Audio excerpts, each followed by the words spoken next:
What is up, folks? It is Will with Exposed in IWC. And today, we're going to be talking about if I get this freaking brand on my throat. I just ate, just like, before I ran up in here, I ate something. Got a piece of food stuck right there. Anyway, okay. That's good. We're going to be talking about SummerSlam, what happened on Raw, and some Giulia news that just broke this morning. They had their little Mario Goat show live. Hey, what's up, Brianna? What's up, Maya? What's up, David? And it was a good show. Got some news from her about when she's going to be showing up and when's her last show in Japan. So I'll update you guys on that. But yeah, really this stream is more about SummerSlam. I've seen enough. I don't need to see any more. We saw Raw. The go-home show of Raw was done. I can pretty much give my thoughts on the SummerSlam card with confidence. We're not going to get any more additions onto the show. No more shows or no more matches or any like pre-show thing, I don't think. Nothing on SmackDown is going to change anything, I don't believe. So break that down. If you're watching this on replay, do me a favor, like the video, subscribe to the channel, and leave a comment. If you're in the stream, I'm going to be talking. So if you want to disrupt me or stop me from running my mouth, send a super chat and I will immediately address your concern or your question. But yeah, let's talk about SummerSlam. It's here, folks. It's summer, it's a slam. And yeah, we're going to be dealing with nothing but singles matches because there's no tag team love on SummerSlam. Not a one. Not a tag team championship match or a tag team in general, which is fine. That's all good. I don't really mind that, but interesting that the tag team division and the tag team, usually on the PLE, there's some type of tag team match, whether you want it or not, right? But this time around, all singles matches. But I'm not hating. I'm not complaining. It's cool. It's all good. I'm gonna talk about these matches. I'm gonna see if I can get like the ones that are kind of straightforward out the way first, but we'll see. Because I tend to run my mouth a little bit longer than I want to. But let's see what happens when I talk about each one of these matches. Let's start with, let's jump into Braun Breaker against Sami Zayn. Keep this short. Braun better win. What's up, Richard? Braun Breaker better win. It's time. He just lost last month. Was it? Yeah, last month he lost. Sami Zayn hit him with one haluva kick, and that was it. Just one haluva kick is all it took. Now it's time for Braun to win the IC title. So Sami Zayn can get with his butt buddy, Jey Uso. They can become a tag team, maybe win the tag titles, and then they can go and then be in the Bloodline storyline. That's where this is going. Sami, Jey in the Bloodline storyline. So if we want that to happen, Sami got to drop that belt. So Sami Zayn, you had a decent run here. Now it's time to put the belt on the dog, Braun Breaker. So Braun Breaker, IC title, it's yours. It's time. And I don't think there's any question about it. Like, pretty straightforward if you ask me. Braun Breaker is now your new IC title winner on Saturday. Any objections? Yeah, Sami stood tall. Even he did stand tall, like it's over. Braun Breaker, your time to push you into the moon, to give you all these nice production value with your, not only with your entrance, but with the way you deliver your moves, with the spear, all the camera angles. They're really investing a lot in his presentation and his and so I'm just in my mind, it's quite clear. Braun Breaker, big time face on Raw. Well, he's a heel, but he's a big time face in terms of like one of the big top guys now on Raw. He gets this opportunity to beat good old Sami Zayn. It's over, like Rover for Sami. Go to Jey Uso, Sami, and join the Bloodline storyline because that is clearly where this is headed. Moving on to the other mid-card belt, that is LA Knight, and Logan Paul. It's time Logan Paul to drop that belt. He had a 200-day reign, a 200-day plus reign, had two title defenses, just two defenses. It's over for you, Logan. You're a good heel, but it's time to drop that belt because if you don't drop the belt in your hometown of Cleveland, the LA Knight fans will go on a riot. And quite frankly, some of these LA Knight fans are kind of annoying. And I'm not sure I want to deal with more LA Knight complaining online in the IWC. They have a very passionate online fan base. And this is the time to deliver for them so they can shut the hell up. So I'm thinking LA Knight wins this match, a good match, back and forth. He hits his finisher. That's it for Logan Paul. Could it go the other way? Could Logan Paul win? Sure, it's his hometown. They could try to extend this. I don't buy, considering his schedule and considering this only is going to be his third title defense, probably not the best to keep it on him. This is a big stage. Let LA Knight have his damn moment, for the love of God, so we can be over with it. So yeah, I got LA Knight defeating Logan Paul, who is, I think he's given himself to the business. He is, I saw the value in putting the belt on him. I saw the value, but now it's time to go ahead and put that belt on LA Knight, because I think it is overstayed his welcome on his waist. But we'll see.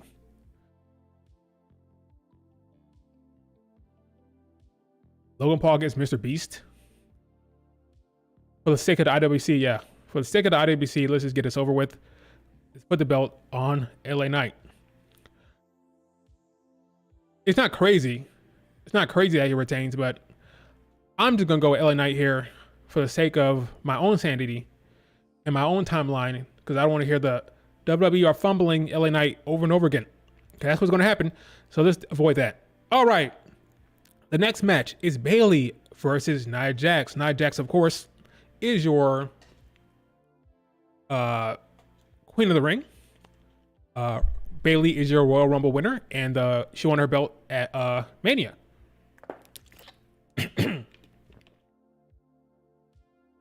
Still right there. Still right there. Anyway, excuse me.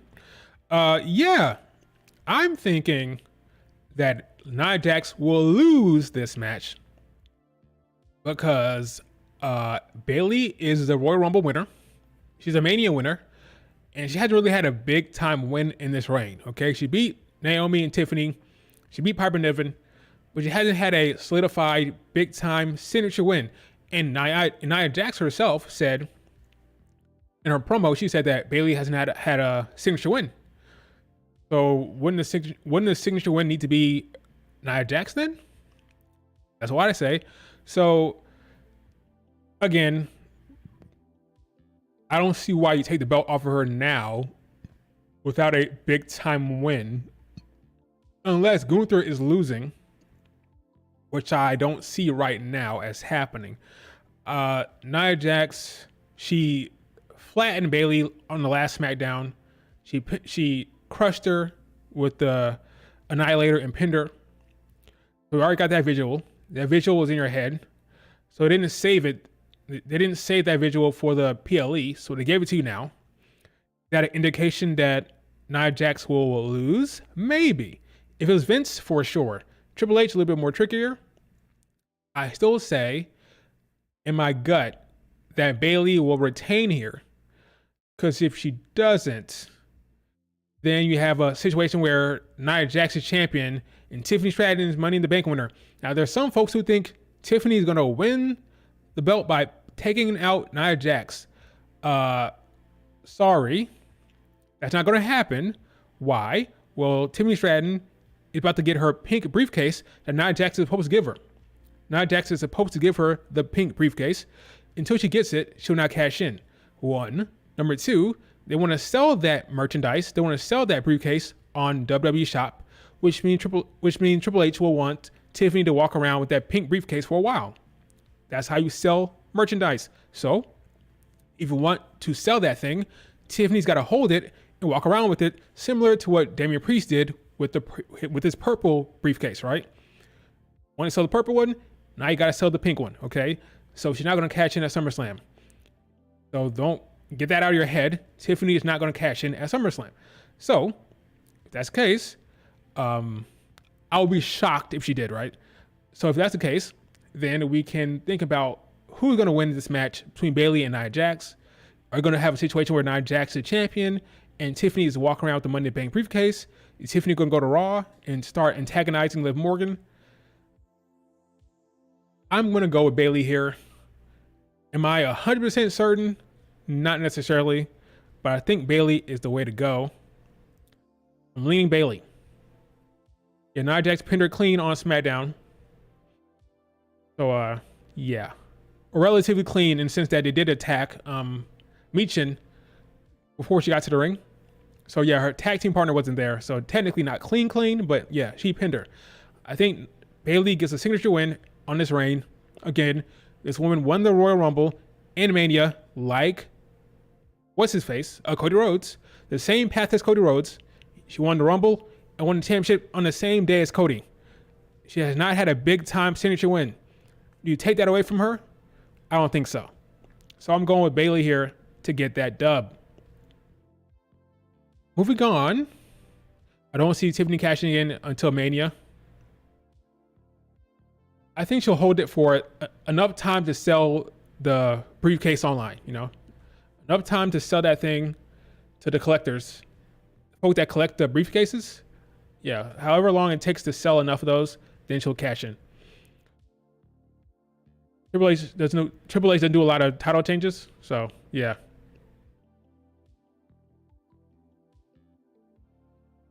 So let's move on to the next match, which will be Drew McIntyre and the best in the world, CM Punk, being reffed by Seth Rollins. This is probably going to be the most, maybe even the most exciting match of the day. You have Seth Rollins in there, which is a wild card. What is he going to do? Who's going to favor? How is he going to get himself involved? What liberties will he take? How much will he stretch the rules? No. Will there be any countouts? No. Any DQs? Probably not. So because he's the ref, it's basically a no disqualification match, basically. That's what it is. A no DQ match. And this can get really messy and really involved because of the wild card that is CM Punk. Not to mention, there's a blood feud here. They hate each other. This is going to be probably the most anticipated match of the card. Folks are really going to be looking forward to this one.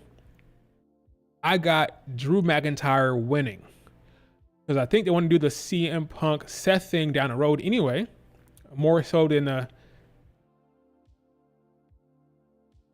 I think CM Punk should hate Seth Rollins more coming out of this match. So ultimately, I think Drew McIntyre will get the win here. Big win for Drew. Yeah, Drew McIntyre has been screwed by CM Punk at Clash of the Castle. Out of winning the belt, he got beat up when he had the belt before at Mania, which led to Damian Priest cashing in. I think it's time for Drew McIntyre to get a win here. I'm going to go with Drew winning and CM Punk losing. Punk screams heel. He does, but he's a babyface for right now. Drew better win. Yeah, I'm going with Drew for sure. Fun match. A lot of possibilities, a lot of shenanigans from Seth Rollins. But ultimately, I think Drew McIntyre will get that win.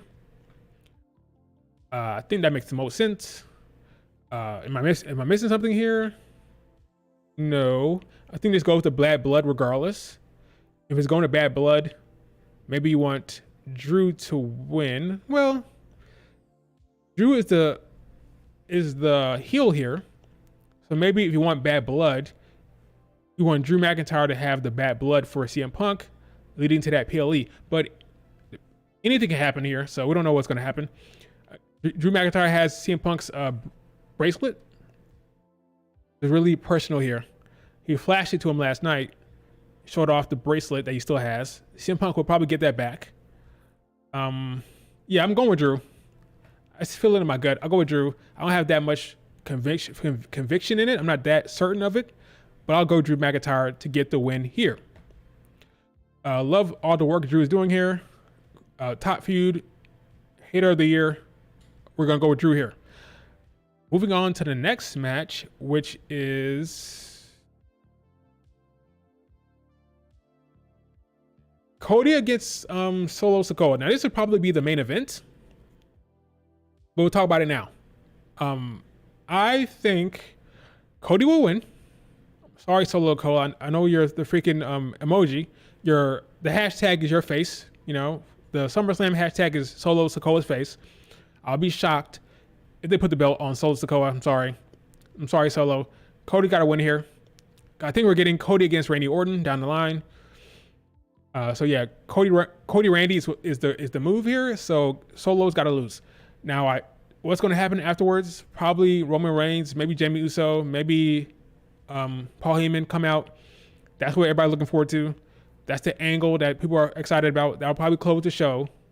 That angle of Roman Reigns returning with Jamie Uso, maybe another freaking what's guy name? Talatonga,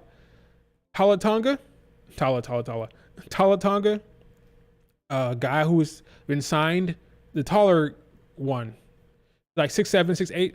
He's supposed to be coming apparently. Maybe he gets involved here, but I think we do see the return of Roman Reigns, and I think this is a big moment to close the show.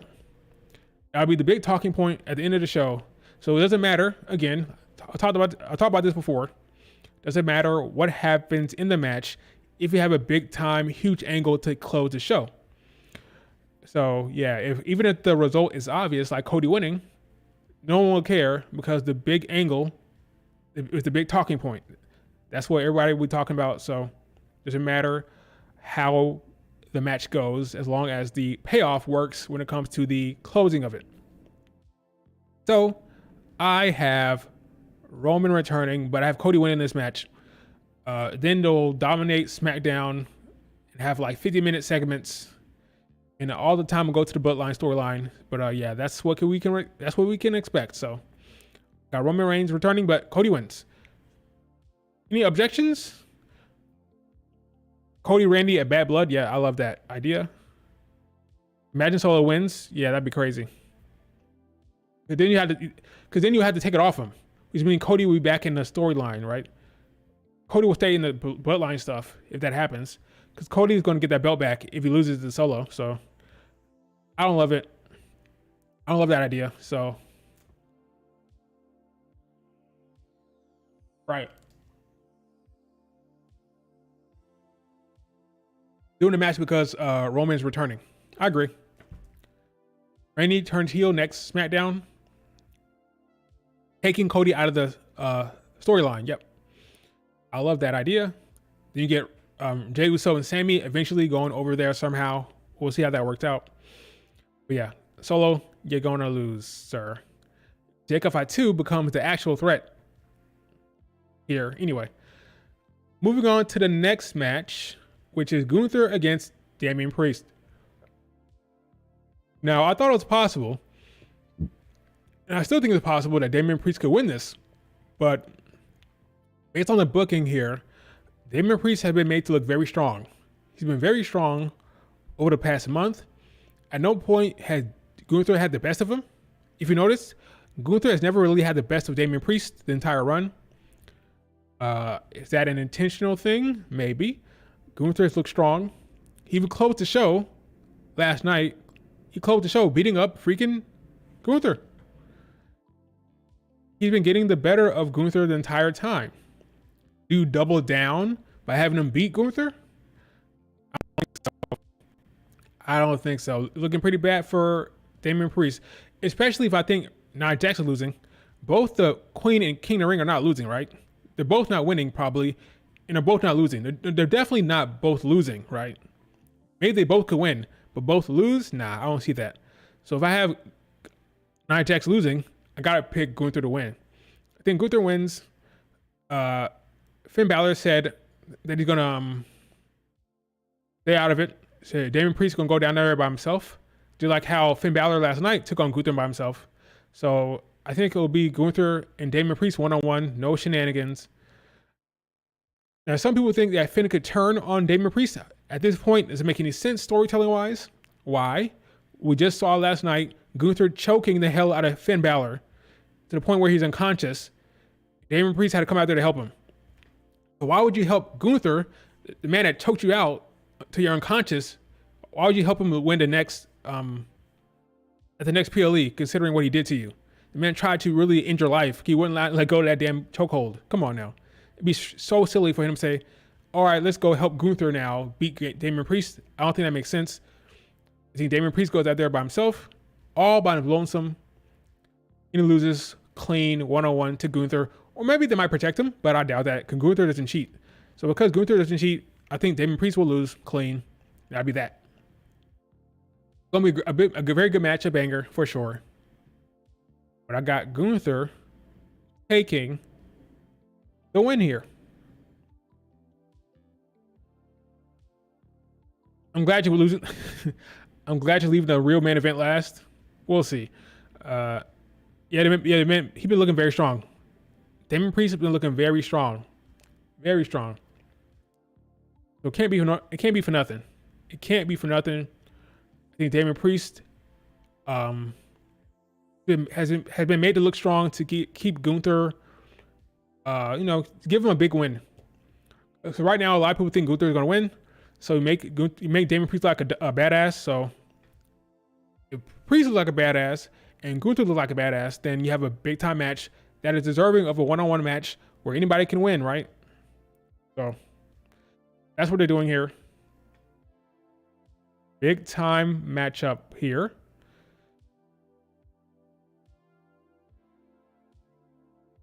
Gunther will have another long reign, possibly. Rich kids against poor kids. Yeah, that's the storyline. Damian Priest came from the streets, and Gunther came from a privileged life. And right now, it's looking like that's the storyline. Privileged, pampered Gunther against a man from the streets who had to fight and scrap for his way to get to where he is. Interesting story here. Unfortunately, the man from the streets will have to lose.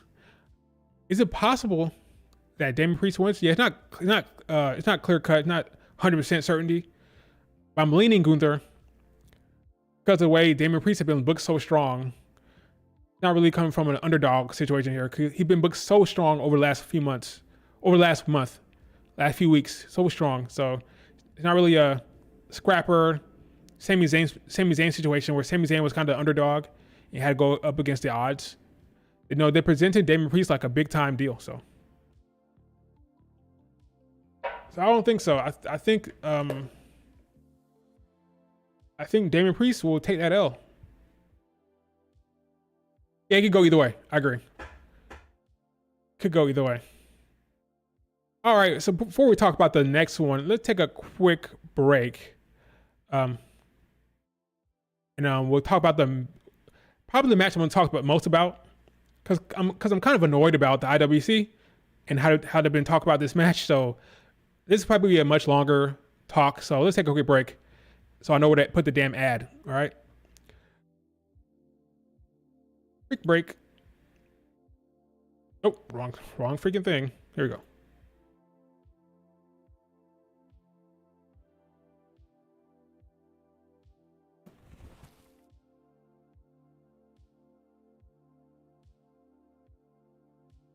All right, Rick. So last match on this damn card, the one that everybody's talking about online, the one that's getting on my damn nerves with the IWC, is no other match than the Women's World Title match. Okay, this is Rhea against Liv Morgan for the Women's Championship. So yeah, I've been going back and forth with people on Twitter. They've been kind of annoying, honestly. There's a lot of people, to be frank, they don't have a basic understanding of storytelling. So they think what they think makes sense. They'll tweet stuff. I'm like, do you not see what you just read? Like, you don't see what you just posted? Like, let's address it up front, okay? So Liv Morgan is going to win. Liv Morgan is going to win this match, all right? The question is how, right? That's the question. How is it going to happen? How's she going to win?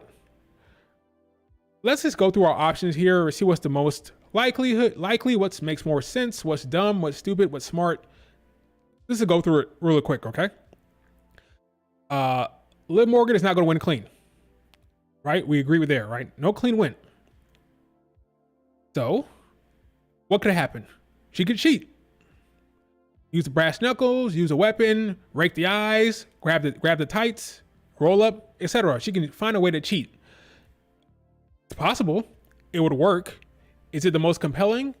Is that what they want? Is that what folks want to see? Do they want to see her cheating? Probably not, right?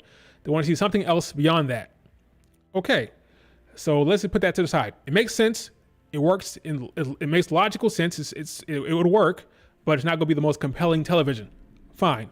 Let's move on to Raquel Rodriguez. Now, Raquel Rodriguez has posted on Instagram a picture of Liv Morgan. There are reports that she's going to be coming back soon. I would love for her to come back here.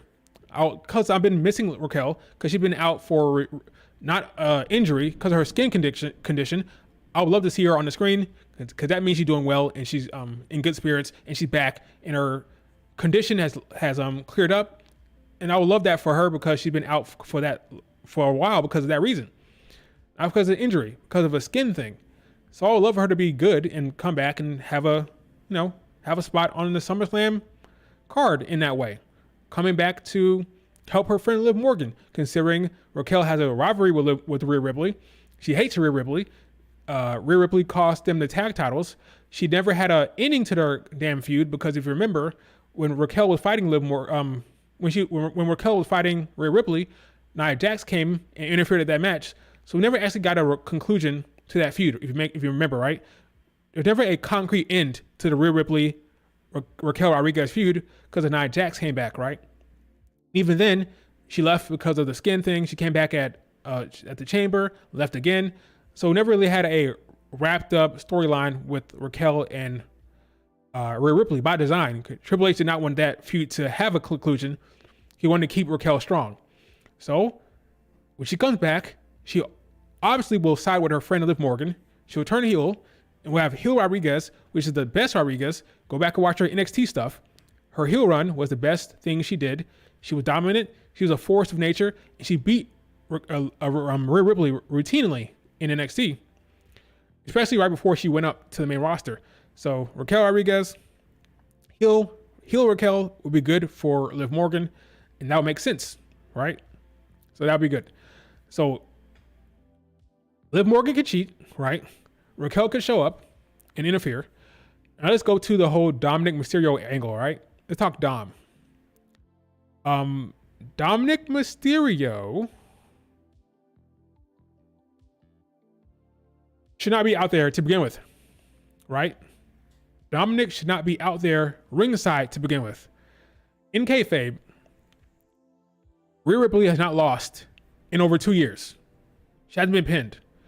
Every time Rhea Ripley has had a match, whether it's been against Charlotte Flair, whether it's been against Becky Lynch, whether it's been against, pick a name, Zoe Stark, whatever, her entire title reign, after winning the title, Dom has never been out there.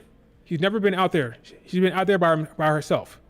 A solo act. No interference, no cheating from Dom. It's been her one-on-one. So why the hell would Dom be out there this time? Doesn't make any sense, right? In kayfabe. She doesn't need Dom's help. She's never needed Dom's help. She's been a dominant champion, a dominant worker in ring without him. So if he's out there, it doesn't make any sense. But let's say he does. Let's say he is out there, right? If you see him out there, he's going to cost her, right? That's why he's out there. Because it doesn't make sense for any other reason. He'll be out there to cost her the match. That'll be the booking. Dom will cost her, right? Now let's talk about him costing her. How does that happen? He could do it accidentally. Dom has been interfering in Liv Morgan's matches all her reign. Against Zelina Vega, he threw the chair in the ring and it backfired. It's Becky Lynch, put the chair in the ring and it backfired, right? It could happen again. Again, it doesn't make any sense because Dom is dealing with a dominant Rhea Ripley. He knows she's dominant. So why the hell are you trying to interfere? Doesn't make any kayfabe sense for him to get involved to try to help her legitimately because he knows Rhea Ripley is a badass who doesn't lose. So why the hell are you interfering in the match? It's Rhea Ripley. She'll be fine. She'll beat Liv Morgan. Like, what are you doing, right? So that doesn't make any sense. If he gets involved, it's because he wants to help Liv Morgan at this point. It makes sense. I bought it against Becky Lynch. Okay, he put it in the ring because he doesn't trust Becky, whatever. I buy it against Zelina Vega. Okay, whatever. With Rhea Ripley, doesn't make any sense for him to get involved to help her. Doesn't make any sense because Rhea Ripley is a badass who doesn't lose. So why the hell are you getting involved? It doesn't make any sense, right? So him accidentally helping Liv Morgan win by putting her chair in the ring or do something stupid like that doesn't work. It doesn't work. So let's put that aside. He could help Liv Morgan win by way of cheating because he cares about her. Okay, let's break that down. Let's pull that layer down, all right? Let's unveil that. If Dom helps Rhea Ripley or helps Liv Morgan because he wants to cheat to cost Rhea Ripley, he's turning on Rhea Ripley, right? The best way to do it is if they're both surprised. If Liv is surprised and Rhea Ripley is surprised, right? Because that would mean we're not crazy and everything we saw on TV mattered, right? We've seen Liv Morgan and Dom have conversations time and time again. These are real conversations. Again, I'm trying to make this clear to folks. These are real, genuine conversations, okay? They're not a faking it. There's not a performance for the audience. Could I be crazy? If you're telling me that they're putting on a show for the audience, that doesn't work because you're telling me that they're breaking the fourth wall and they're lying in order to fool the folks at home when it's supposed to be a genuine conversation. It doesn't work. That's storytelling malpractice, all right? That'd be crazy to do that. This is not Deadpool, okay? You can't break the fourth wall.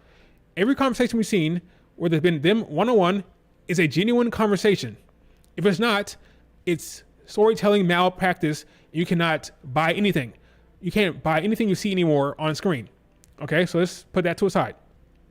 So if Dominic Mysterio helps Rhea Ripley and are both surprised, then that's fine. We'll just have to hear Dom's explanation on Raw, why he did that. He could say, I saw Liv Morgan crying and I realized in that moment that I did care about her and I just couldn't help to see her lose and I wanted to help her, blah, blah, blah. It'd be on Dom to explain to the audience why he did it. And it had to be something with the crying or whatever. Like maybe he felt bad for Liv Morgan. He realized he cared about her, whatever. Is that the best story? Not really, but that's the only way you can explain it for them both not realizing he would do that. If she's surprised and Rhea Ripley is surprised, then you can get away with it because it's on Dom to explain himself. Okay, that's fine. That would work okay, depending on the explanation, depending on the execution, depending on what he has to say, right? Now, there's the other way to go about it where Liv Morgan is expecting it. She's in on it. This is trickier, right? Because again, the scenes we've seen on screen have to matter. There are genuine conversations between Liv Morgan and Dom, all right? So if Liv Morgan is expecting him to do that, that would mean sometime after Dominic Mysterio made her cry, there was an off-screen conversation. Again, let me be clear, an off-screen conversation between the two where he apologized and said, you know what, I'm gonna help you. And then on Raw, he would have to explain himself. Oh yeah, after I made her cry, I went to talk to her. I realized I liked her a lot. And I told her, blah, blah, blah, blah. We came up with this scheme to fool Rhea Ripley, yada, yada, yada. But again, that would be after he made her cry. Between the time he made her cry and SummerSlam, there was a conversation and a plan was hatched, okay? That would work. It'd be a little bit more messy because he have to deal with the off-screen conversation, but that's fine. It'll work. It'll make sense. Just have to explain yourself. Now, the last option, which makes no damn sense whatsoever, I don't care what anybody says on Twitter, like open your eyes and pay attention to what's going on. Study up storytelling. The last option is that this has been a plan from the very beginning. The entire time, Liv Morgan and Dominic Mysterio have been working up this plan, and it's been a long con between the two. That makes absolutely no storytelling sense whatsoever. No sense. If that's the case, like I said before, that's the case, this entire time, we cannot buy anything we see on screen, right? That would mean the characters on the screen are doing a fake scene. It's a fake conversation for the sake of fooling the audience, right? We are seeing genuine conversations on the TV, okay? These are genuine conversations. If you're telling me it's not, you are telling me I can't buy anything I see on the screen. It's all fake.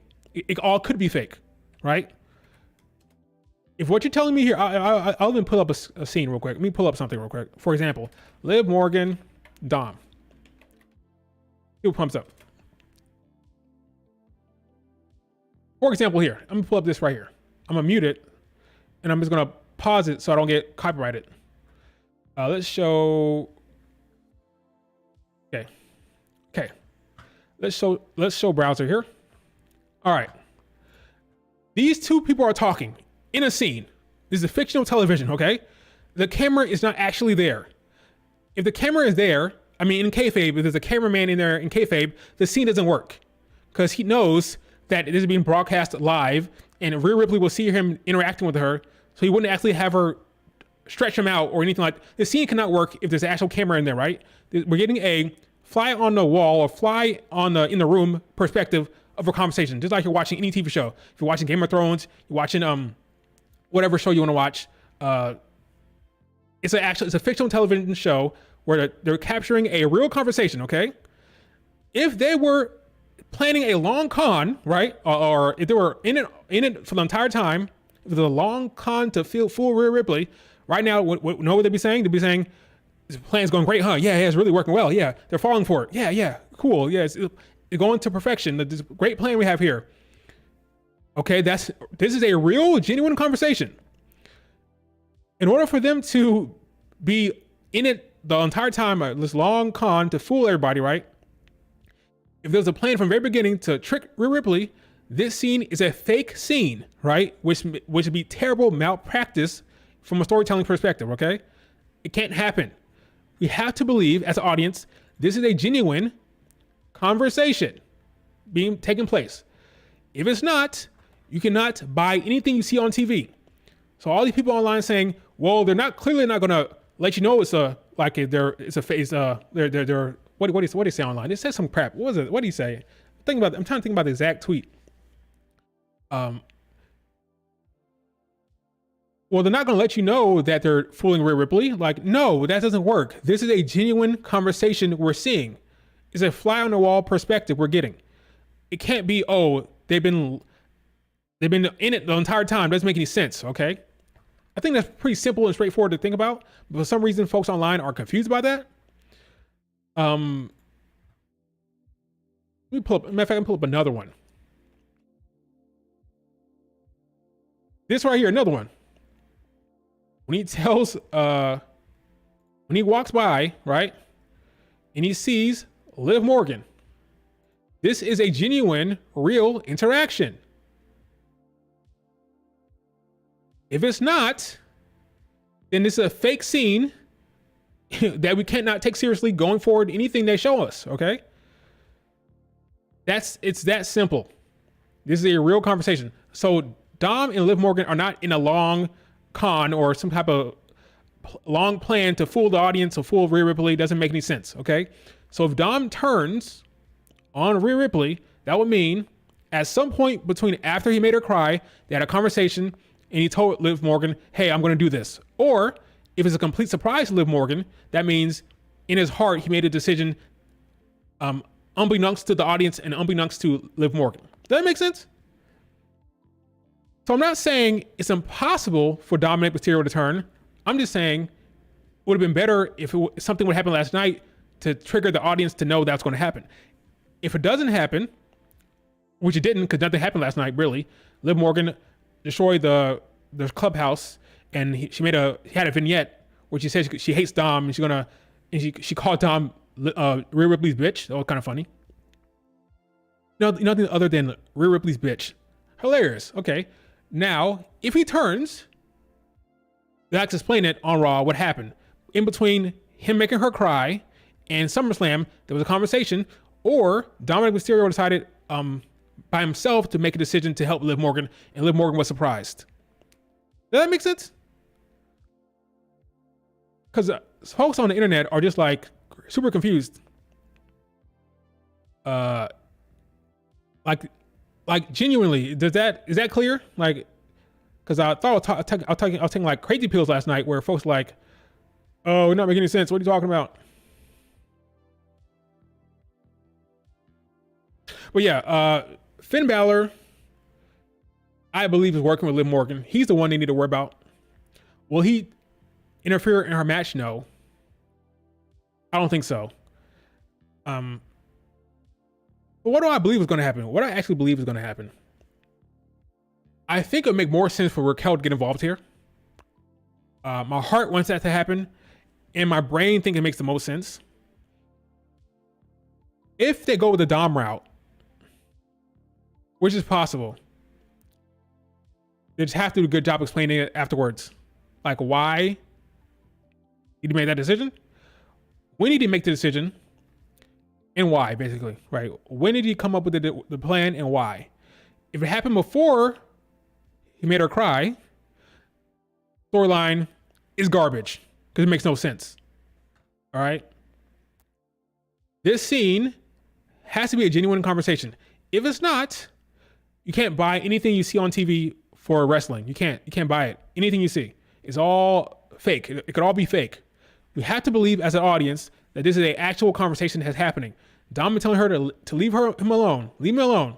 Okay? If that's not real, none of it can be taken seriously and it's all garbage. That's all I'm saying. PS5 is still alive. Damn the PS5. That's the only thing Carlito cared about. The only thing Carlito cared about with that damn PS5 that she bought. If I bought it, I can break it. That's the rule. But yeah, so I believe Liv Morgan will win, of course. I would do Raquel. But if they do Dom, I just hope that it'd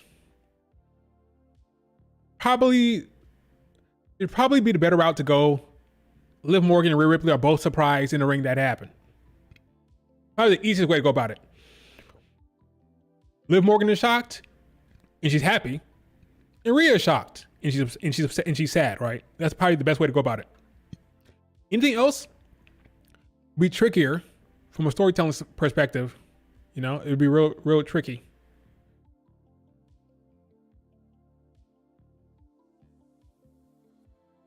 You know? But yeah, that's pretty much SummerSlam. Quick wrap up. Quick rundown. Braun Breaker, LA Knight, Nia Jax loses, so Bayley wins. Drew McIntyre wins.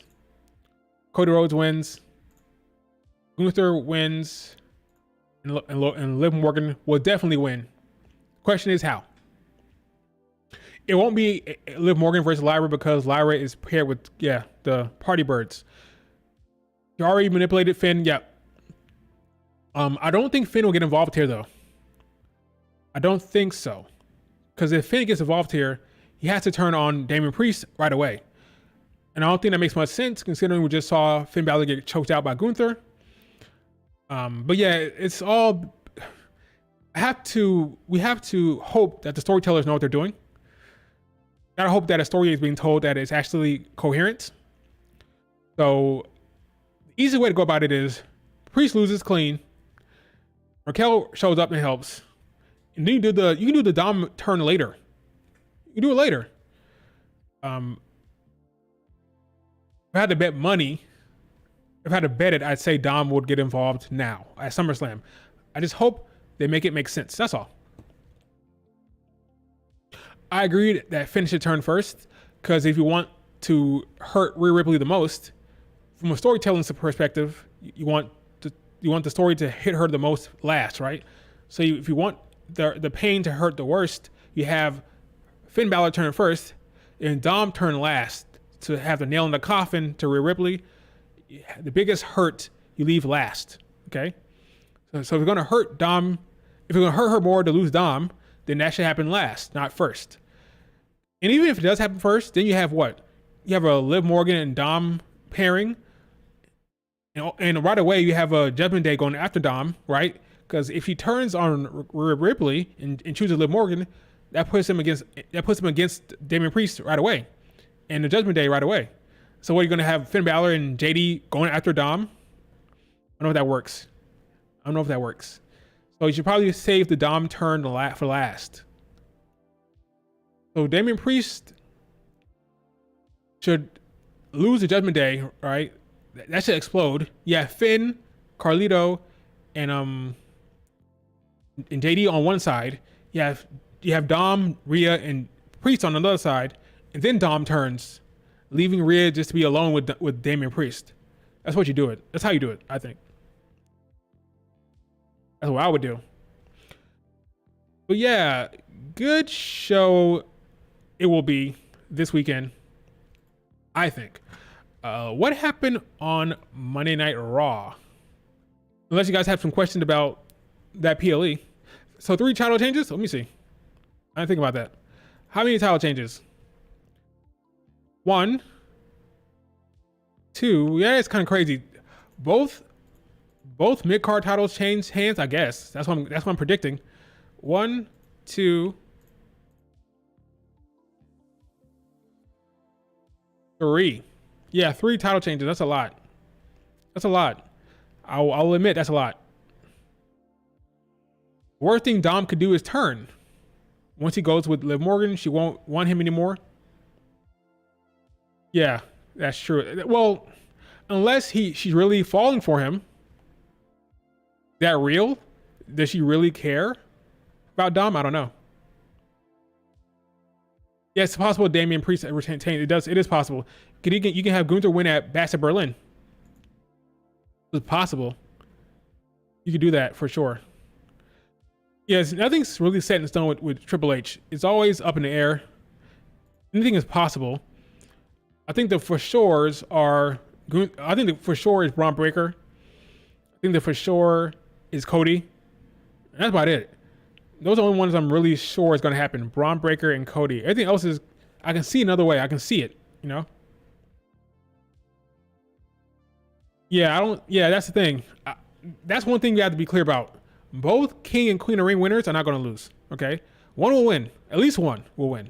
So if Nia Jax is losing, Gunther wins. If Gunther is losing, Nia Jax wins. So just be clear about that, I think. Yes, Jade and Bianca are on the SmackDown card. I think Isla and Abaddon win. I say Abaddon. Isla and Abaddon win because they just started a faction with Blair Davenport, and they're on separate shows, right? So if Blair Davenport and Alba Fire and Abaddon are starting a faction, only way that faction can continue is if they win on Friday. If they lose, then Isla and Alba have to go to Raw, and Blair is on SmackDown, and the faction is over. Since they just started that faction, they literally just started the Blair Witch Project. They didn't have to be on the same show. Only way that happens is if they beat Bianca and Jade on SmackDown. Bianca and Jade lose on SmackDown, and then they probably win at Bash of Berlin, right? So that's how I'm booking it. Or not how I'm booking it, that's how I see it. They lose on SmackDown, so the Blair Witch Project can be a thing. Then you do the Blair Witch Project against the Big Three. And I'm calling it the Blair Witch Project because of Blair Davenport and the witches, right? And Isla Dawn tweeted a gif of the Blair Witch Project, so that's what it's heading to, a faction between those three. We want that to continue. They got to win on SmackDown, okay? They win. You do Big Three against Blair, Alba, and Isla. You have that little feud, and then you have a rematch at Bash of Berlin. Bianca and Jade beat them at Bash of Berlin. That's how I do it. Do I love Bianca in a tag team? No. I don't love it, but it is what it is. I can't fight it. It is what it is. Blair isn't doing it for you. I understand that. Well, let's give her a chance. Blair Davenport is a good talent, a solid talent. We'll give him a chance. We'll give them a chance together. See how that goes. But yeah, Bianca and Jade will lose. I'm almost 99% sure. Cause it'd be so dumb. Like, why are you doing a faction between Blair and the witches if they're gonna lose anyway? It just started. The faction literally just started. So they're going to win. Blair might go down there and help. Somehow a DQ. Well, it could end in a DQ, and then Bianca and Jay will not win. So even if they win, they don't retain the titles.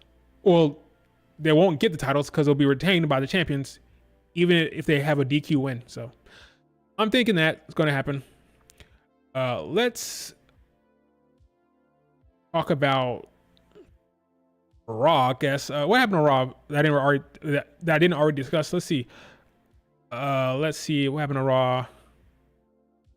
We had the Wyatt Six, really cool segment for the Wyatt Six in the Creeds.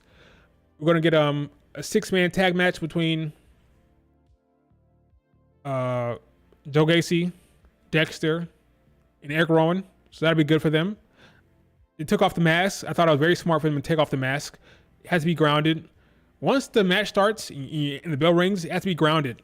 So take the mask off. Let them be real people. Have a good match. Smart idea. No more mask for them. I think it's really good. Nikki jumped into the ring and attacked, I think, Chad Gable. That was fun. There was a moment where we saw like behind Dakota Kai, we saw the Wyatt 6 symbol. So is Nikki gonna go after Dakota Kai? Because Dakota Kai turned on her family, Bayley, maybe. Dexter Lumis has braids. That's a cool look for Dexter. He got those dreads. Not braids. He had dreads. Dexter Lumis does. So yeah, I thought it was a good segment for the Wyatt 6. Looking forward to it. Maxine slapped Gable, was just hilarious. So that was a good segment on Raw. Pete Dunne hit freaking Sheamus with the I'm gonna say ukulele with the weapon. That was fun to see. Pete Dunne's acting weird. The man is acting like a hater. He's attacking Trick Williams. He's attacking Sheamus. So that'll be fun to see where that goes, I guess, with Pete Dunne. Big time hater these days. Braun Breaker said that Sami Zayn is going to lose because Sami Zayn is trying to be a comedian. He says Sami Zayn is trying to be a comedian. He's not taking this seriously anymore. Looking for his next job, his next occupation. So you're going to lose because he's doing too much comedian stuff. That's kind of funny. We'll see where that goes. Braun Breaker better win. I would hope he wins, but that was a decent promo from Braun Breaker. Zelina Vega got jumped by Sonya Deville's crew. Got her arm taken out. So Sonya's crew is doing well, I think. I like the direction for them. I like what they're cooking with them. They're on TV every week. They're doing stuff. They're attacking people. They're making a statement for themselves on the show. I like what they're doing with Zelina Vega and those three. Jesse Ventura showed up. Good for him. He's returned. Hell has freezing over again. Big time return for the WWE. That was cool to see. Let's see. Yeah, we talked about Liv Morgan calling Dom Rhea Ripley's bitch. That was hilarious. Damage Control returns. That was fun for Damage Control. They're back to win all black look from Damage Control. We'll see where that goes. Are they baby faces? Are they heels? Are they tweeners? I don't know. We'll see what happens there. But I'm happy they're back. They're always fun to watch. Io Sky's amazing.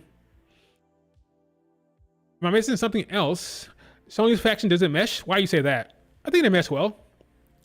I think it works well. They look like they match together. I think they work well together, I think. It looked good. A good faction. All three are studs. I like it. This looks like a hybrid between Rob Zombie and Kevin Sullivan. That's hilarious. Yeah, I'm liking Sonya's faction as well. I'm thinking Bianca and Jade will win those tag titles and then go to Raw. Yeah. Lucha Underground, yeah. Black Lotus from Lucha Underground for Io Sky's faction. Hannah feels out of place. Interesting. I think she's fine.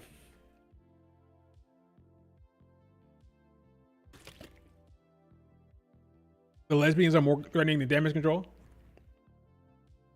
We'll see how they book that. I'm wondering if Damage Control will be faces for real. I'm wondering, are they really going to pull the trigger on a babyface run? What we saw last night doesn't really tell me either way. Probably not, especially if the Wyatt 6 are going to go after Dakota Kai. I think that makes them heels because Wyatt 6 they're very much baby faces right now, which is interesting. I'm surprised that they actually booked them as baby faces for right now. The Wyatt 6 are. They're working fine for now. We'll see how long that lasts. Chad Gable's crew is very much heel, so they're definitely baby faces. We'll see where that goes.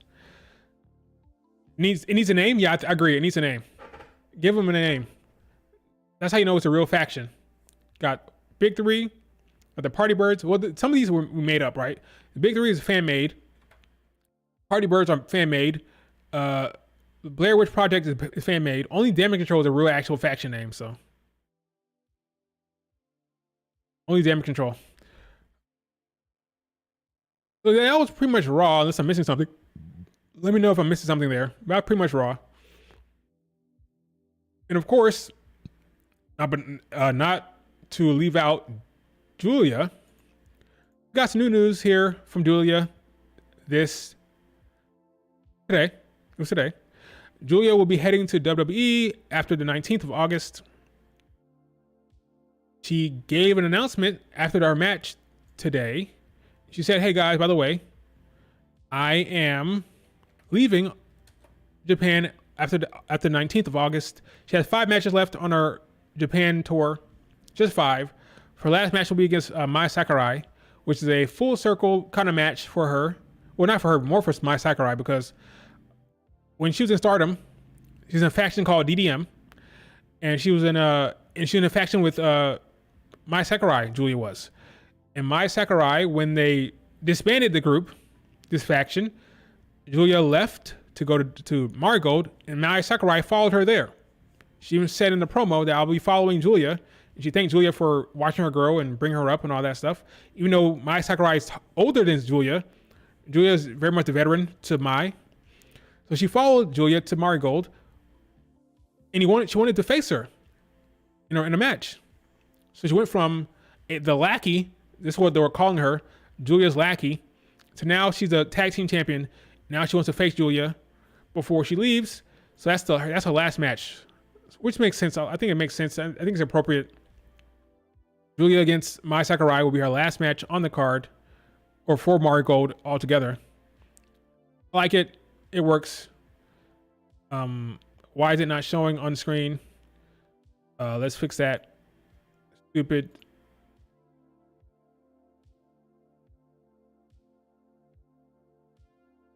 Here is the match. Her last match on the Marigold show will be this on the 19th. Giulia against Mai Sakurai. I think it makes sense. I think it's appropriate. She also has like her other 5 matches. Fun matches, I guess. Working with different talent before she heads out of there. 1, 2, 3, 4, and then 5 her last match against Mai Sakurai. She'll be heading to NXT. I believe she'll probably be facing Roxanne at No Mercy. I don't see why you wouldn't do that. If not, I don't know what the hell Roxanne's going to be doing at No Mercy. So that's my belief. Roxanne against Giulia for the title at No Mercy. What else happened on that I'm missing here? Beyond that, yeah, that was it. She made her announcement. 5 more matches. Her last match on the 19th, and that's it. So we have a game plan. We know what's going to happen. We know the dates. Here are the dates. The 3rd, the 4th, the 10th, the 12th, the 19th, and that's it.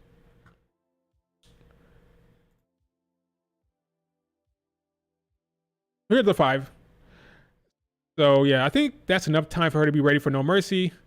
So I don't see why they wouldn't do that match at No Mercy. So Giulia will be winning that match, I'm sure. If not, I'll be shocked.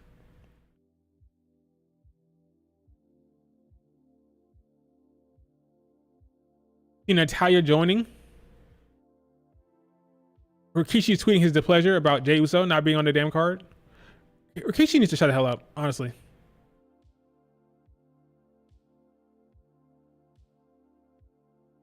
Does Stephanie show up tonight? Tonight or next week? There's a lot of women on the card for tonight's show. A lot of women. So why not tonight? I would do it tonight. Why not? You got 1, 2, 3, 4, 5, 6, 7, 8, 9, 10, 11, 12 women on the card. Why not do it tonight? We're definitely gonna get a tease, because why do I say that? Well, the last 2 weeks we got a Stephanie Vaquer tease. Got the name drop by by Roxanne and Kalani Jordan, and we got them watching tape. So this week will be another escalation. We got a name drop, got tape watching, and now it'll be something else. So the trend is some type of Stephanie Vaquer tease. Will we actually see her? Probably, maybe. We'll definitely get a name drop or something like that. That's the trend here. They're setting up a reveal. So she might show up tonight. We'll see though. But yeah, a lot of women on the card here, as you can see. Roxanne match main eventing. Maybe. If she shows up after the match, you're telling the entire audience that you're doing Roxanne against Stephanie Vaquer, which might be a problem if you want Roxanne to lose to Giulia. I do not think they should be booking Roxanne, Stephanie Vaquer if Stephanie's not going to win. Okay? I do not think Stephanie should be losing to Roxanne in her first big match. That makes no sense to me. So, if Stephanie Vaquer shows up, it'll be before the match, not afterwards. Because if it happens afterwards, you're saying, this is the match, folks, and no mercy, which would probably be a mistake. So, hey, she might not show up tonight. Maybe show up against, because I think Kalani Jordan will be facing Tatum Paxley next week. So maybe she shows up after Kalani Jordan's match next week. But yeah, there'll be some type of tease tonight, regardless, some type of tease. That's the trend. The trend is a tease every week, so we'll get that. Yeah, Stephanie and Giulia are not losing for a while in NXT. It's not happening. Joe Hendry might be the main event. I know, right? He might open up the show. Like, no joke. He might open up the show. The main event would be kind of crazy. Don't do that. Let the title match be the main event. That's what I would do. Oh yeah, they do have the contract signing. Yeah, that is true. Say his name and he appears. Yeah, I don't want to see that. Heritage Cup I don't care about. I don't really care about the Heritage Cup. I never care about it. I don't know why. I just can't get into it. I tune it out when it's on the screen. I don't pay attention when it's on the screen. But it's interesting that the three babyfaces that are watching Stephanie last week are right here. All three of them. Haruka, Carmen, and Lola Vice. Lola Vice is now a babyface. I don't know how I feel about that yet. But yeah, here are the three that were watching Stephanie on tape last night. Well, not last week, not last night. These three right here. Does that mean something? I don't know. But yeah, Stephanie will get a tease today at very least, and then probably debut next week, if not tonight. You know, I agree. She should stay heel. I agree. Yeah, I think Stephanie will be in the North American picture. I agree. It's gonna be Stephanie against. They might do Kalani against Stephanie at No Mercy. We could get Giulia, Roxanne, and Stephanie, Kalani Jordan at No Mercy. I think that's the move. That's what I would do. I'd have babyface Giulia against heel Roxanne, and I'd have heel Stephanie Vaquer against babyface Kalani Jordan. That's what I would do. Yeah, it'd be so great. Kalani and Stephanie would cook. They would cook together. They really would. Very good match for both of them. Good experience for Kalani Jordan. I love that idea.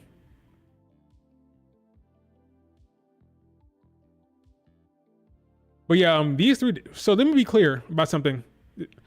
These dates for Giulia does not prevent her from doing NXT. It's August the 3rd. That is Saturday, right? The 4th is Sunday. She could fly to America to do Tuesday. She could. That doesn't stop her from doing NXT there. The 10th, she had to fly back, of course. The 10th is a Wednesday. Yeah, so she could get. Well, this is going to be a little bit more tough because this is tougher, okay, right? This is tougher. Okay, NXT is the 9th. So, yeah. You have to go back, fly back the next day and wrestle. I don't like that idea. Probably not going to happen for the 9th. She may not show up on the 9th. I don't think. What's the travel time from Orlando to Japan? I think NXT ends. She has a fly to Japan. And into Japan, like, yeah, that doesn't work. Japan is already ahead. They're like ahead. What time is it right now in Japan? Japan time right now is what?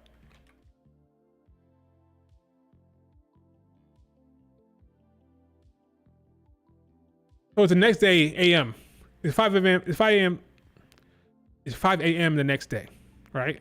If that's the case, then it's not gonna work. It's not gonna work.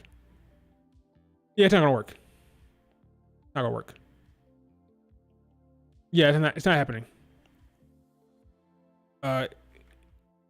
8 p.m. tonight.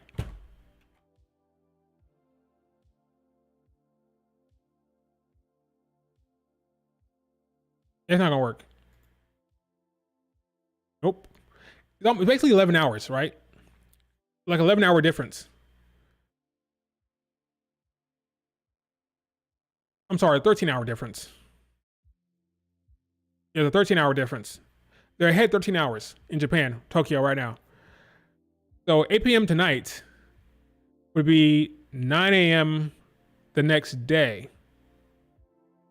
Correct. Exactly. That's exactly what it'd be.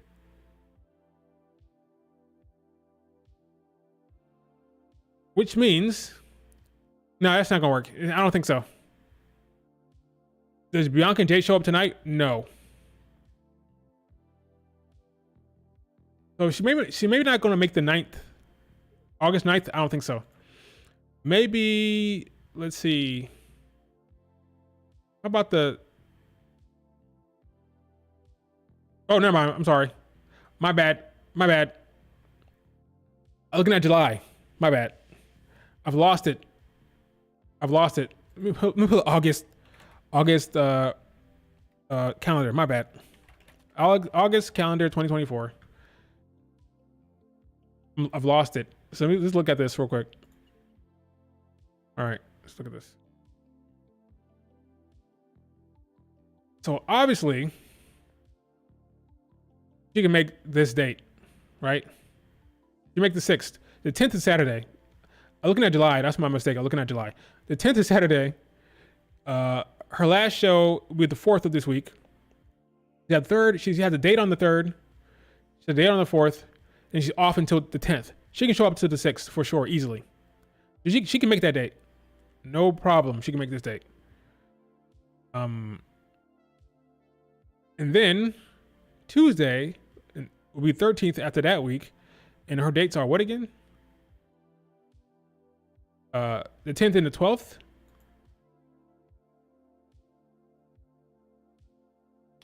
She could make this date as well. She could. It'd be probably tougher, but she could make the 13th because they're already going to be she's going to be 13 hours ahead on Monday. So she can fly back and maybe make this date. It's pushing it, but she can make it. So yeah, it's not really stopping her from doing any of the dates. Yeah, she could make all these dates if she wanted to. Definitely the 6th. She can definitely do the 6th. She could probably do 13th and 20th as well. Yeah, so it can be done. She could make all these dates if she wanted to. You could. Just that the 13th and 20th would be tougher because it's just gonna be getting off the plane and going straight to Orlando and getting on the show basically. But 6th is no excuse. So next week, the Great American Bash Day 2. There's no reason why she can't be there. No reason why she can't. Or I've lost it. I'm losing it right now. But yeah, that could happen for sure. Why is Bayley tweeting this? Oh, because that's when Bianca returned. Okay. They returned to face Bianca on 2 years ago from this day. What a moment for Damage Control when they returned. When they all showed up to confront Bianca 2 years ago. That was crazy. So beyond that, that's it. We have a good tag match tonight, of course. The Witches will win. What's up, Aaron? Anything else? Did I miss anything else? I don't think so. What is going on here? Liv Morgan Revenge Tour. Slim Jims. Young Boy Gang.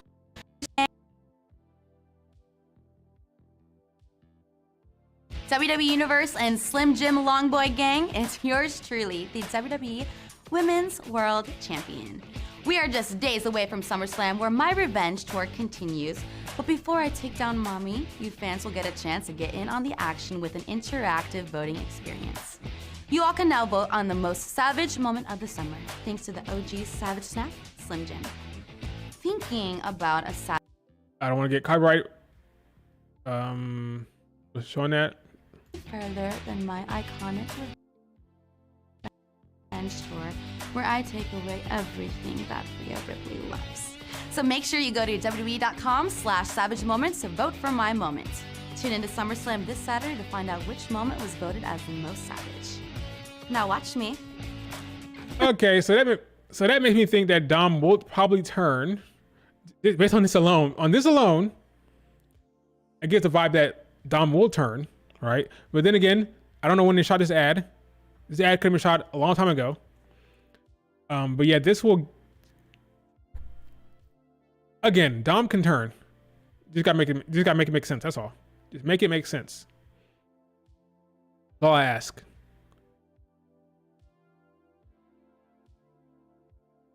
That's all. He can turn.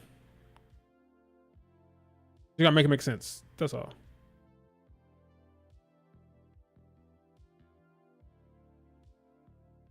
A villain is simply a victim whose story hasn't been told. Is that in context of yourself? A villain is simply a victim. They're saying you're a victim of who? Huh. Whatever, Rhea Ripley. Whatever, Rhea. Yeah, I don't know what that means. In context of your storyline, I don't know if that makes sense. Rhea Ripley, but okay. Should Becky return as a heel? Yes. She definitely should.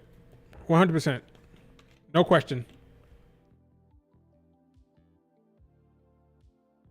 Or a tweener. But not a babyface. Not a babyface. Yeah, that's why it doesn't make any sense. Because Rhea Ripley, you're the villain here in Liv Morgan's storyline, and it's justified. It makes sense. You attacked her, you injured her, you are a full-on heel. Even though the fans don't acknowledge that, they want to pretend like it's not the case, but you are a full-on heel. All right? What you were. So I don't know how you're a victim. You're not. And if Raquel returns, you're definitely not a victim for her either. You're a heel that did bad things. And you deserve what you're getting, really. He kind of does. But it doesn't matter in the context of the fan, because the fan believes that he is they love her, so it doesn't matter, right? It doesn't really matter, but Becky as a heel was terrible when Vince got back.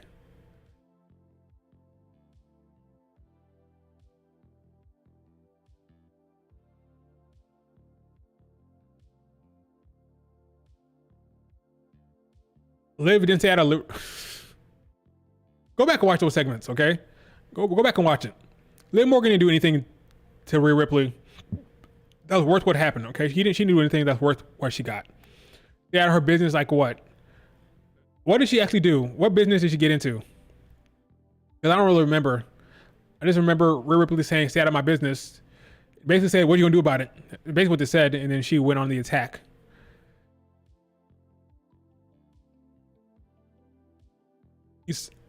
I love Big Time Bex. I love Big Time Bex. I really started to appreciate her talent. She's more creative. She's more fun. She's more interesting as a heel. Face Becky is boring. I think her shtick is boring. She says the same stuff every time.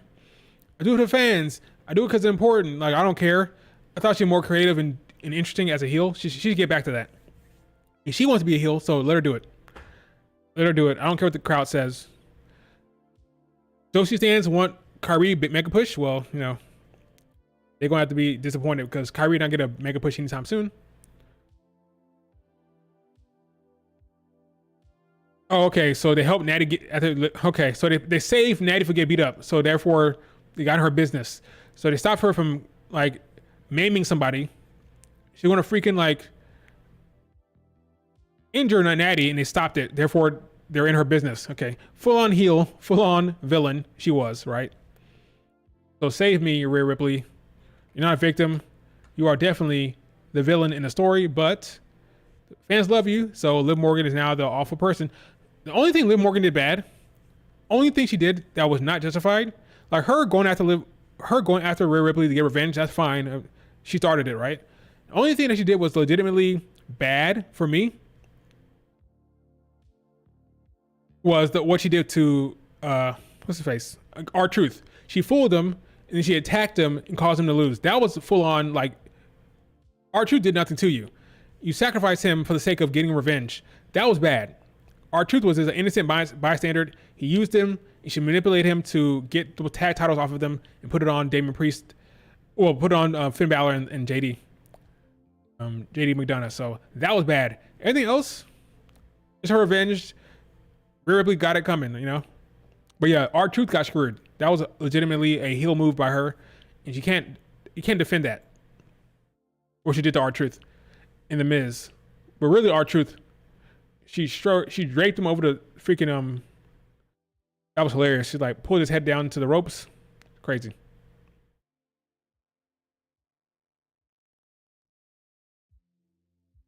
But yeah, I think that's it for the stream. Unless you guys have something to say or something to ask, I'll leave it up to questions. We covered everything. We covered Raw. We covered the SummerSlam and Giulia. So that moment when Liv Morgan beat Becky all alone against Damage Control. How about Jay? What about him? Jay is feuding with Judgment Day. Jay has no storyline beyond that. Jay will be working with Sami Zayn very quickly. And Jay will be working with the Bloodline storyline very quickly, I think. He's fine. Okay, Rikishi, he's fine. I'm not worried about Jay. People saying he's directionless. He's not directionless. He's not. He's going to be in a tag team with Sami Zayn with the quickness. When Sami Zayn loses the belt this Saturday, he'll be joining with Sami Zayn, and Jey Uso will be in a tag team. He may win the tag team titles. So let's say the Bloodline, as in Jacob and Tama Tonga, let's say they win the tag titles. Then you have a tag title win for Sami and Jey Uso potentially. Now you have a way to get that story going. Maybe you have a tag team versus tag team match, or a champion versus championship match in the tag team division. Ultimately, the story is, how do you get Sami and Jay over to the Bloodline storyline? Maybe through a Survivor Series situation. Maybe if Jay and Sami are champions with the tag titles. I don't know. But ultimately, Jay will be with Sami Zayn in a tag team against Judgment Day, maybe. And then ultimately, that leads to them feuding against the Bad Bloodline with Roman and Jimmy Uso by their side. So he'll be fine. He's kind of directionless now because they're in a lull. They're like waiting to pull the trigger on the Bloodline storyline. So he'll be fine though. I'm not worried about Jay. Man invented WrestleMania. Yeah, great presentation. I don't care what Rikishi says. He can like calm down.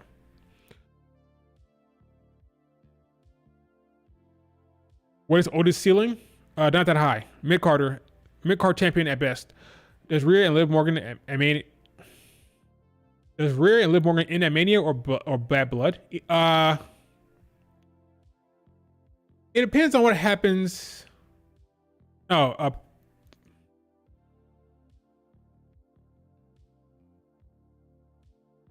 That's tough. I can see either way. I can see Bloodline. Bad Blood. I can see Bad Blood. I can see Mania 2. If you want to drag it. So let's say Raquel shows up at SummerSlam. If that happens, it's going to Mania. I'll put my foot down on that one. If Raquel shows up at SummerSlam and helps her, this is going all the way to Mania. Because then you have the Dom turn to happen. So Raquel shows up at SummerSlam. Dom turns at Bad Blood, right? Then we go to the Royal Rumble season. She loses the Rumble. She wins the Chamber. Then we get Liv Morgan as Rhea Ripley at Mania. So it depends on how they stack it. If they do Raquel here, it's going to Mania. If Dom turns at SummerSlam, then maybe you do a title change, because now she'll be with Dom for 2 whole months. I guess you can still do Raquel at Bad Blood, right? I feel like the Raquel return has to mean something. So depending on... Yeah, so Raquel and Dom are 2 big moments for the story, I think. If it happens at PLEs, it's going to Mania. If Raquel happens at a Raw or something like that, maybe not. All right. Yeah. So Raquel SummerSlam, Dom Bad Blood, it goes to Mania. Other way, Dom SummerSlam, Raquel Bad Blood, goes to Mania. If both happen before Bad Blood or off the PLE, then it can end at Bad Blood, I think. And then you do I would book Tiffany Stratton to cash in at Bad Blood, honestly. Then you have Rhea against Tiffany at Mania, with Liv Morgan still causing a problem. The issue is, you want Liv Morgan to be with Judgment Day. And if you want her to be with Judgment Day, probably want her to keep that belt. So if it's going to be the bad Judgment Day, or the badder but Judgment Day, with Liv Morgan, Finn, maybe Raquel, she probably has to hold on to it. That's the case, then it goes to Mania if that's the case, right? Because if we have a different Judgment Day with Finn, Liv, Raquel, JD, maybe Carlito, that probably goes to Mania with Liv as champion. Right? It all depends on what Triple H wants to do. But I can see this going to Mania easily. Easily go to Mania. Easily. If not, I would have Tiffany cash in at Bad Blood. That's what I would do. Yeah, Otis gets a lot of love from the fans, but mid-card title at best. US title or IC title for Otis. Not the top title. Sorry, Otis. Don't see it. Anything else? I'll end it at 4:30. So 6 more minutes. Anything else?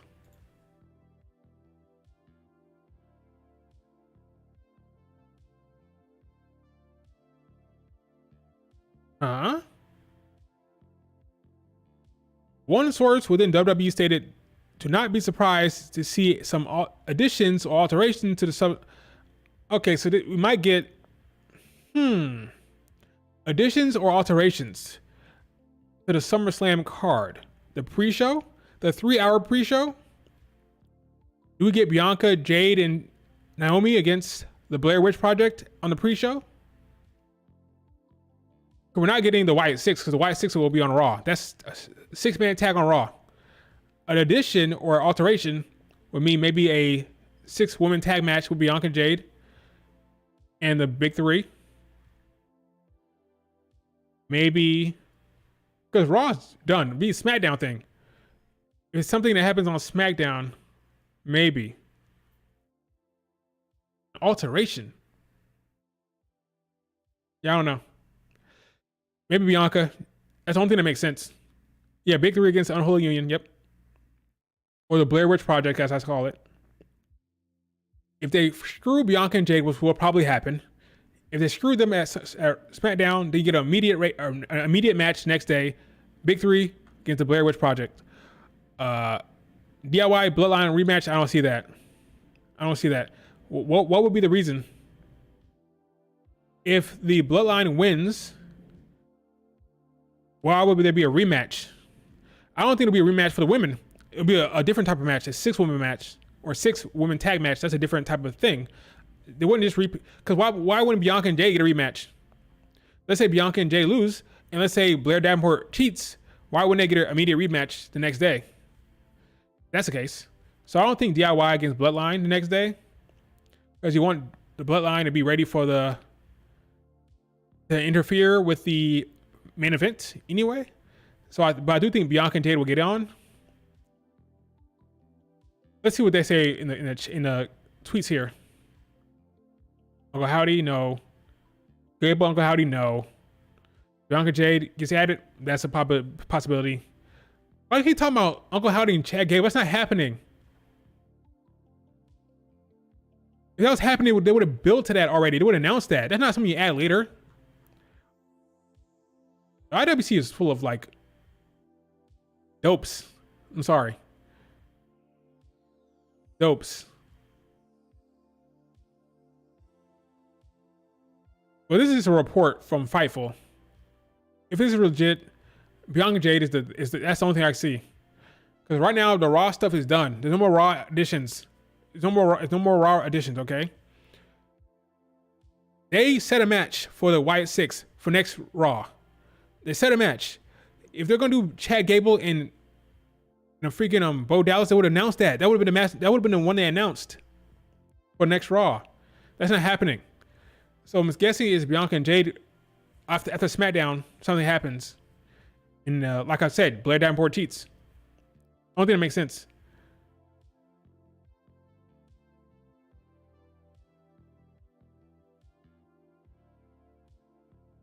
Right. The Y6 match is already set in stone. It's not happening. Anybody else got any bright ideas here? Let's see. Besides Gable and Uncle Howdy. Jesus. Yeah, Bianca and Jade is the only thing that makes sense.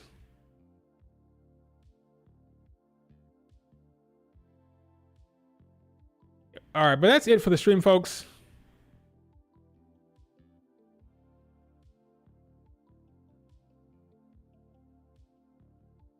That's it for the stream. Do me a favor, like the video, subscribe to the channel. NXT will be great. Great show tonight. Looking forward to that. Oh yeah, stipulation. Oh, that's true. They got a stipulation. What match will get a stipulation though? Nah, too late. It's too late. It's too late. Maybe Cody solo could get a stipulation. That's it. Maybe.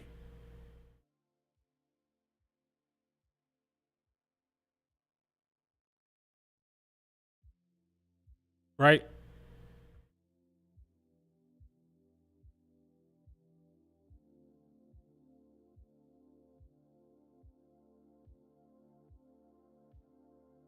That's the only thing that makes sense. This match get a stipulation. Bloodline rules, something like that, yeah. So that could be an addition. Anything else, nothing else could get us any type of additional stipulation. Nothing else. Nothing else. Nah. No. Could this is a SmackDown match. Could this get something added? Nah. Yeah, just a Bloodline match, maybe. So Bloodline edition, maybe Bloodline rules, and Bianca and Jade get added on the pre-show. The pre-show. That sucks. Sucks for Bianca and Jade, but whatever. Yeah, nothing from Raw gets changed. Yeah, that sucks. All right, guys. See you on Twitter later. Peace. Like and subscribe.